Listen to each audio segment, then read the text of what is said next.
Как вы определяете, есть у вас на участке ветер или нет? Смотрите, деревья практически не шевелятся.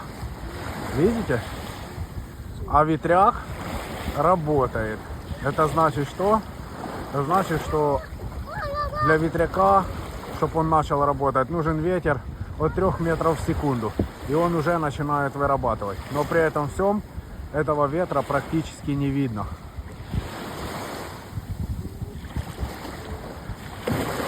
Но рабочий ветер для ветряка это 6,5-7 метров.